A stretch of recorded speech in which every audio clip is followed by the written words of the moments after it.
বৈষম্য বিরোধী ছাত্র আন্দোলনের পক্ষ থেকে রাষ্ট্র বিনির্মাণের অংশ হিসেবে আজ রংপুরের বিভিন্ন দেয়ালে সাম্প্রদায়িক বিরোধী দেয়াল লিখন ও বৃক্ষরোপণ কর্মসূচি পালন করেন ছাত্ররা।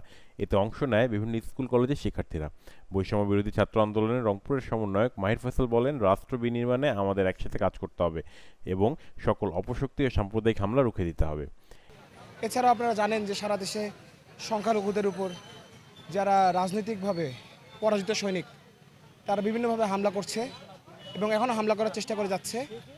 আমরা যারা এতদিন রাজপথে জীবনের ঝুঁকি নিয়ে এই স্বৈরাচারের পতন ঘটিয়েছি, তারা এখনও শক্ত হাতে এই যে রাজনৈতিক পরাজিত শক্তিরা যারা দীর্ঘদিন দেশের মধ্যে নৈরাজ্য সৃষ্টি করে এসেছে, সহিংসতা সৃষ্টি করে এসেছে, সাধারণ মানুষদের হেনস্থা করে এসেছে এবং তারা যে মরণ কামড়টা দেওয়ার চেষ্টা করছে শেষ মুহূর্তে এসে, তাদেরকে শক্ত হাতে প্রতিহত করার জন্য আমরা শিক্ষার্থীরা সবসময় সোচ্চার ছিলাম এবং সোচ্চার থাকব।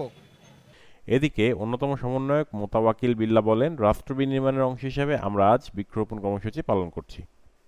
আপনারা খেয়াল করেছেন বিভিন্ন সাম্প্রদায়িক হামলা হয়েছে, আমরা সেটার বাইরে গিয়েও একটা বাংলা গড়ার জন্য আমরা আজকে নেমেছি। তার সূত্রপাত থেকেই রংপুর থেকে আজকে আমরা বৃক্ষরোপণ কর্মসূচি হাতে নিয়েছি।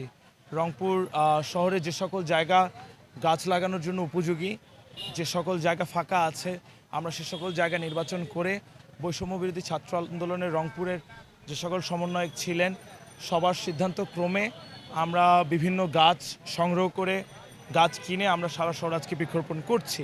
Mahbubur Rahman, RCTV news, Rangpur.